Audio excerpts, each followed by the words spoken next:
له الحمد وهو على كل شيء قدير وهو على كل شيء قدير لا إله إلا الله وحده لا شريك له له الملك وله الحمد وهو على كل شيء قدير اللهم أذهب البأس رب الناس واشف أنت الشافي لا شفاء إلا شفاؤك شفاء لا يغادر سقما اللهم أذهب البأس رب الناس واشف أنت الشافي لا شفاء إلا شفاؤك شفاء لا يغادر سقما اللهم أذهب البأس رب الناس واشف أنت الشافي لا شفاء إلا شفاؤك شفاء لا يغادر سقما. السلام علیکم. یہ ایک مریض ہیں حکیم مولانا زبیر عباسی صاحب کے. ان کے کیا مسئلے مسائل تھے اور کتنی بہتری آئی، تو اس معاملے میں ان کے بیٹے سے بات کریں گے. السلام علیکم. وعلیکم السلام. سر آپ کا نام؟ ذیشان. ذیشان بھائی، چلیں میرے ہم نام ہے آپ. جی سر. سر ان کے کیا مسئلے مسائل تھے آپ کے والد صاحب کے؟ والد صاحب کا ہمارے ایکسیڈنٹ ہوا تھا تقریباً 30-35 سال پہلے. تو اس کے جو سائیڈ افیکٹ ہیں نا، دماغ کی چوٹ آئی تھی، تو اس کے سائیڈ افیکٹ اب اپیئرڈ ہو رہے تھے وہ. تو ہم ڈاکٹرز کو، حکیم کو دکھا کے وہ ہو گئے تھے، یعنی کہ تو کسی نے بتایا تھا حکیم صاحب کا، تو ہم ایک دفعہ لے کر آئے تو انہوں نے دم کیا پانی پہ اور رائل جیلی کے نام سے ایک شہد دیا، ایک کیپسول دیا.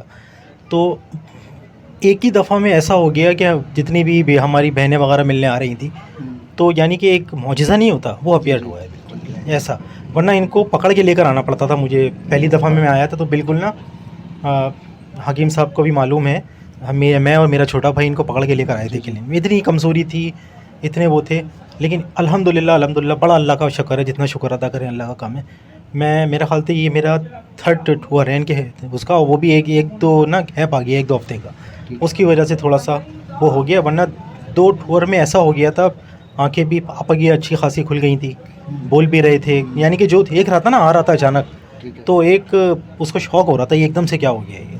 تو کتنا ٹائم ہو گیا ان کے پاس آتے ہوئے؟ یہ ابھی میرا 3را یا 4تھا ٹور ہوگا یہاں پر آتے ہوئے. مطلب 1 مہینہ ہو گیا؟ ہاں تقریباً 1 مہینے بھی. میرا 1 ویک نا اس میں وہ گیا ہے، اسکپ ہوا ہے 1 ویک. یہ 3rd ویک ہے میرا. اس میں سے ہاں تقریباً 1 مہینہ ہو رہا ہے، اس میں سے بھی 1 ویک میرا اسکپ ہوا ہے. تو حکیم صاحب یہی کہہ رہے تھے کہ آپ دم کرواتے رہیں، اس میں نا وہ نہیں آنی چاہیے، تو جس کی وجہ سے تھوڑا سا وہ ہے بس. چلیں انشاءاللہ آپ کے والد صاحب کو اللہ صحت دے. مزید بات کریں گے حکیم صاحب سے.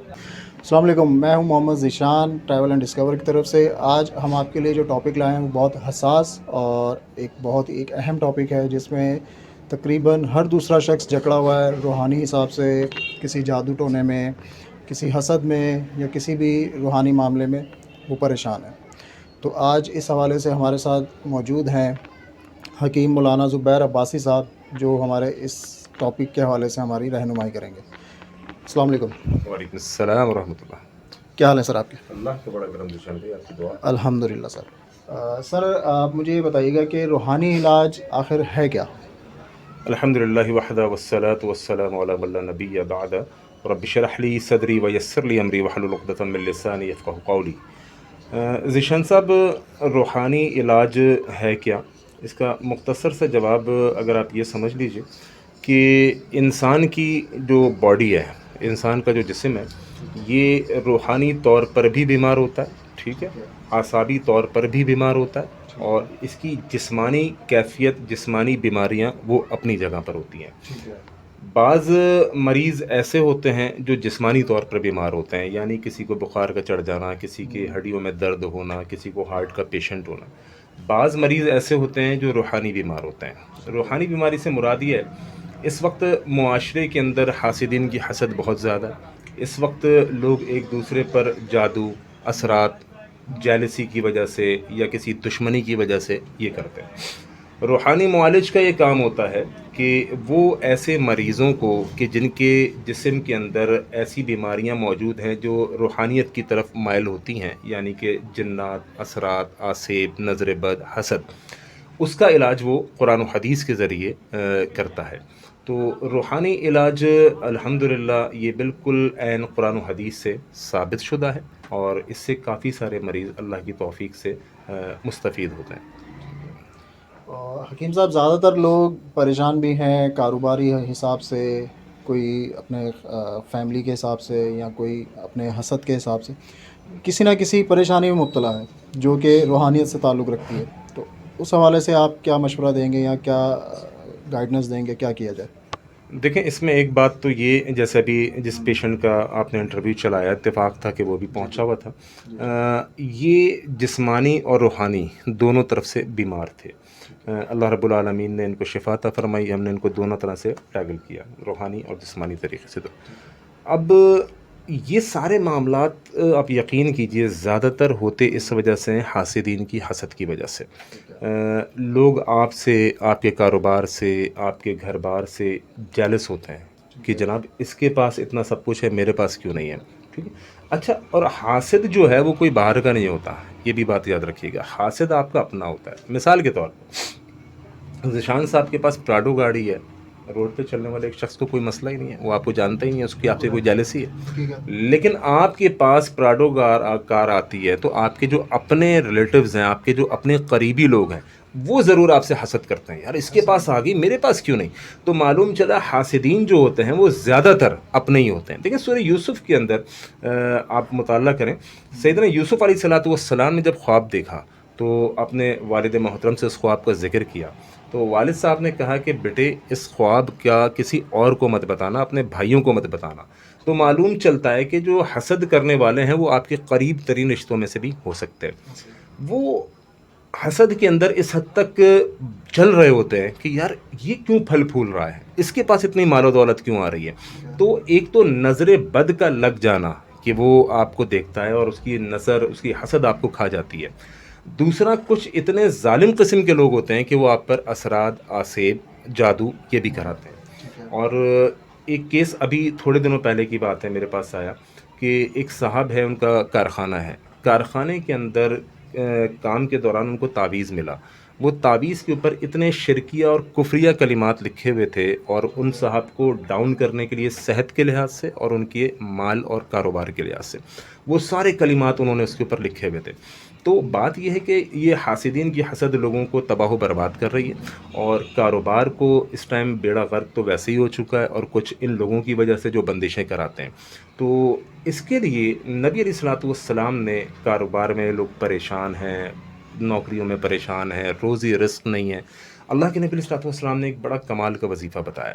نبی علیہ السلام نے فرمایا، من لزم الاستغفار، جو استغفار کی کثرت کرتا ہے، جعل اللہ لہ من کل ضیق مخرجا ومن کل ہم فرجا ورزقہ من حیث لا یحتسب۔ اللہ رب العالمین اس شخص کو ایسی جگہ سے رزق عطا فرماتا ہے جہاں سے اس کا گمان بھی نہیں ہوتا، جو کثرت سے استغفار کرتا ہے۔ یعنی کاروبار کی بندش، کاروبار میں مشکلات، روزی رزق کے اندر برکتیں، اگر آپ چاہتے ہیں تو آپ اللہ رب العالمین کے آگے استغفار کیجیے، اللہ رب العالمین سے توبہ کیجیے۔ نبی علیہ السلام کی حدیث کے مطابق آپ ہر تنگی سے نکلیں گے، ہر غم سے نکلیں گے، رزق ایسی جگہ سے ملے گا جہاں سے آپ کا گمان بھی نہیں ہوگا۔ بے شک ایسا ہی۔ اور حکیم صاحب، زیادہ تر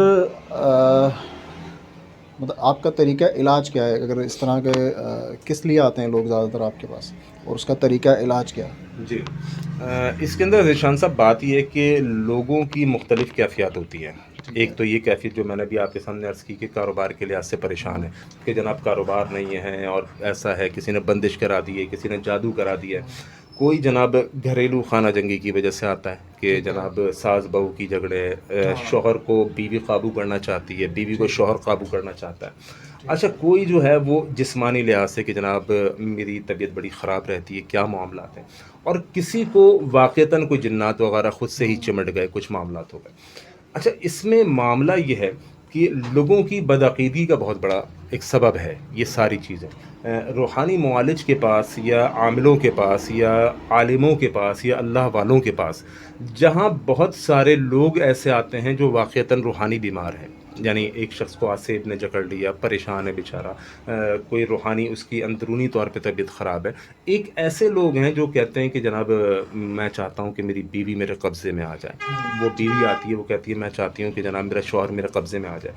تو یہ سب وہ چیزیں ہیں کہ ان میں روحانی معالج یا کوئی عامل کچھ نہیں کر سکتا سوائے آپ کا پیسہ برباد کرنے کے۔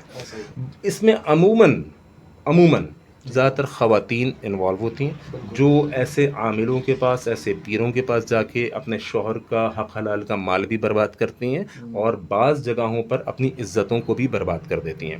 تو اس چیز میں سب سے پہلا اعتقاد تو اللہ رب العالمین پہ رکھنا چاہیے کہ اللہ رب العالمین ہر نفع اور نقصان کا مالک ہے۔ دوسری بات، اگر بیوی چاہتی ہے کہ شوہر اس کے قبضے میں آ جائے، شوہر چاہتا ہے کہ بیوی میرے قبضے میں، میں پچھلے دنوں ایک درس کے لیے جا رہا تھا تو ایک صاحب کا مجھے فون آیا کہ جناب میں چاہتا ہوں کہ میری بیوی میرے قبضے میں آ جائے. تو میں نے کہا اچھا پھر کہہ رہے ہیں اس کے لیے آپ مجھے کوئی تعویذ دے دیجیے. میں نے کہا حضور بات یہ ہے آپ مجھے بتائیے اللہ کے نبی علیہ الصلوۃ والسلام کی بیویاں ان کے قبضے میں تھیں کہ نہیں تھیں؟ نبی علیہ الصلوۃ والسلام کی بیویاں آپ سے اتنی والہانہ محبت کرتی تھیں. دیکھیں خدیجہ الکبریٰ رضی اللہ تعالیٰ عنہ اپنا سب کچھ اپنے سر کے تاج پہ لٹا دیا، اللہ کے نبی علیہ الصلوۃ والسلام پہ اتنا دولت اتنا مال خرچ کیا. امی عائشہ رضی اللہ تعالیٰ عنہ نے اللہ کے نبی کو اتنی محبت الفت دی. میں یہ پوچھنا چاہتا ہوں اللہ کے نبی نے کون سا تعویذ ان کو دیا تھا؟ کوئی تعویذ نہیں دیا تھا. وہ تعویذ در حقیقت یہ تھا کہ اللہ کے نبی کے حسن اخلاق تھے، اپنی بیویوں سے محبت تھی، اپنی بیویوں کے حقوق کا ادا کرنا تھا. اب معاشرے میں بدعقیدگی اس حد تک بڑھ چکی ہے کہ چھوٹی سی بھی کوئی چھینک آتی ہے نا وہ سمجھتے ہیں جناب ہم پہ کوئی اثرات ہو گیا، ہمیں کسی نے قبضے میں لے لیا، ہمیں کسی عالم کے پاس جانا ہے، ہمیں کسی عامل کے پاس جانا ہے. ٹھیک ہے عامل کے پاس جائیے، عالم کے پاس جائیے، قرآن و حدیث سے اپنا علاج کروائیے. جیسے آپ نے مجھ سے پوچھا آپ کا طریقہ علاج کیا ہے، ہمارا طریقہ علاج صرف وہ ہے، دیکھیں دم کرنا یہ شریعت سے ثابت ہے، احادیث سے ثابت، بلکہ بخاری کا ایک حدیث آتی ہے. ایک صحابی اللہ کے نبی علیہ الصلوۃ والسلام کے ایک جگہ پہ اپنے قافلے کے ساتھ جا رہے تھے تو اس جگہ پر جب ان صحابہ نے پڑاؤ ڈالا، بخاری کے اندر یہ حدیث موجود ہے، تو لوگ جو تھے اس علاقے کے وہ ان صحابہ کے پاس یعنی جیسے آپ کہیں جاتے ہیں آپ چاہتے ہیں کہ جو میزبان ہو اس علاقے کے وہ لوگ ہماری خدمت کریں، لوگوں نے جناب ان صحابہ کی خدمت میں کوئی کمی چھوڑ دی جس پر صحابہ ناراض ہو گئے.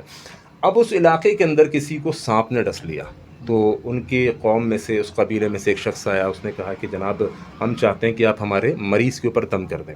تو صحابہ نے کہا جی بالکل دم کریں گے لیکن ہم پھر اس کی اجرت لیں گے آپ سے. تو انہوں نے کہا جی بالکل ہم آپ کو اجرت دیں گے. تو انہوں نے صحابہ اکرام نے سورہ فاتحہ پڑھ کے ان کے اوپر دم کیا، سورہ فاتحہ پڑھ کے ان کے اوپر دم کیا. اللہ رب العالمین نے ان کے مریض کو شفا عطا فرمائی. بات یہ ہے کہ آیات قرآنی جو قرآن سے ثابت ہیں اور اسی طرح جو احادیث سے دعائیں ثابت ہیں وہ پڑھ کر ہم مریضوں پر دم کرتے ہیں اور سب کچھ اللہ رب العالمین کے اختیار میں ہوتا ہے. رب رحمان اسے شفا دے دے یا اللہ رب العالمین نے اس کے لیے شفا نہیں رکھی یا اللہ رب العالمین نے اس بیماری کو اس کے لیے موت کا ذریعہ رکھا ہے. تین چیزیں ہوتی ہیں نا، ہم کسی پہ دم کرتے ہیں، ہم کسی کو دوا دیتے ہیں تو یا تو وہ مریض صحت مند ہو جاتا ہے یا وہ مریض بیمار رہتا ہے یا وہ مریض مر جاتا ہے. تو اللہ نے جس کے ذمے شفا لکھی ہے اس کو ضرور بضرور شفا ملتی ہے، اللہ رب العالمین کی طرف سے ملتی ہے. نہ میری کوئی طاقت ہے نہ کسی انسان کی کوئی طاقت ہے کہ کسی مریض کو خود سے ٹھیک کر دے، سب اللہ رب العالمین کی طرف سے. انسان کوشش کر سکتا ہے تو ہم وہ کوششیں کرتے ہیں جو احادیث کے اندر ثابت ہوتی ہیں اور اللہ کی توفیق سے کئی روحانی مریض جو پریشان تھے، جو بیمار تھے، آسیب زدہ تھے، جنات کے معاملات تھے، حاسدین کی حسد کا شکار تھے، نظر بد کا شکار تھے، اللہ کی رحمت سے ان کو اللہ رب العالمین نے بڑی شفا عطا فرمائی.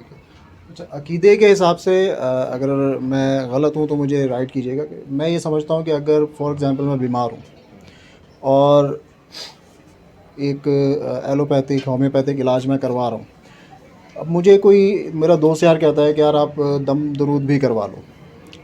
اب یہاں عقیدہ کیسے ثابت ہوتا ہے کہ میں کہتا ہوں چلو یہ بھی کروا کر دیکھ لیتے ہیں؟ تو میں سمجھتا ہوں کہ یہ عقیدے کی کمزوری ہے کہ جب ہم یہاں جیسا عقیدہ ہوتا ہے ویسے الفاظ باہر آتے ہیں. تو ایسا ہی ہے. دیکھیں دوا اور علاج اور اسی طرح سے روحانیت یہ تینوں چیزیں لازم و ملزوم ہیں.